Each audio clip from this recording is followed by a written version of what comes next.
ఇక్కడ మీరు గమనిస్తే చూడండి, మన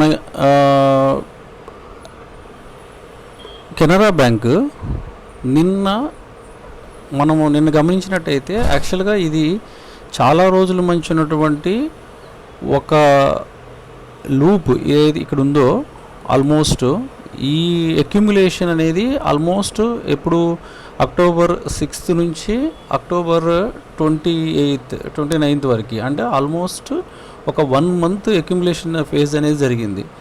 సో ఈ 1 మంత్ ఆఫ్ అక్యుములేషన్ ఫేజ్లో నేను అబ్జర్వ్ చేసిందంటే ఇది బ్రేక్అవుట్ అయితే మనం ట్రేడ్ చేయొచ్చు.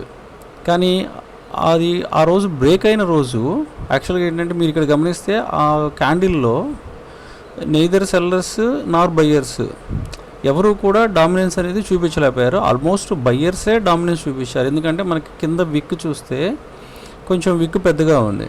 సో దాన్ని బట్టి మనం ఏం అర్థం చేసుకోవాలంటే బయ్యర్స్ డామినెన్స్ అనేది డెఫినెట్లీ దాంట్లో అక్యుములేటెడ్ ఉంది. కింద ఈ క్యాండిల్ ఏదైతే బయ్యర్స్ పైకి తీసుకెళ్ళడానికి ట్రై చేశారు కాబట్టి ఆల్మోస్ట్ మనకి సో బయ్యర్స్ డామినెన్స్ ఉంది. కానీ దాని కంటిన్యూషన్ క్యాండిల్ అంటే అది బ్రేక్అవుట్ అనేది ఒరిజినల్ బ్రేక్అవుటా లేకపోతే ఫేక్ బ్రేక్అవుట్ అనేది మనకి ఇంకా తెలియదు.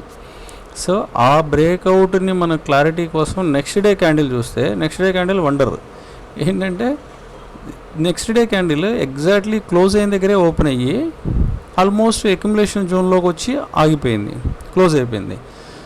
సో నేనేమనుకున్నానంటే సో నెక్స్ట్ డే ఈ సపోజ్ ముందు రోజు క్యాండిల్ కనుక బ్రేక్ చేయగలిగితే so it has a positive momentum. It's a guess actually, అంటే మైట్ ప్రాబబ్లీ అంటే అవ్వచ్చు అవ్వకపోవచ్చు. సో దీని నెక్స్ట్ డే క్యాండిల్ ఎప్పుడు బ్రేక్ అవుద్దని చూశాను. నిన్న ఆల్మోస్ట్ ఆ క్యాండిల్ బ్రేక్ అయిపోయింది. So we took the position, call option ఒక లాట్ కాల్ ఆప్షన్ తీసుకున్నాను.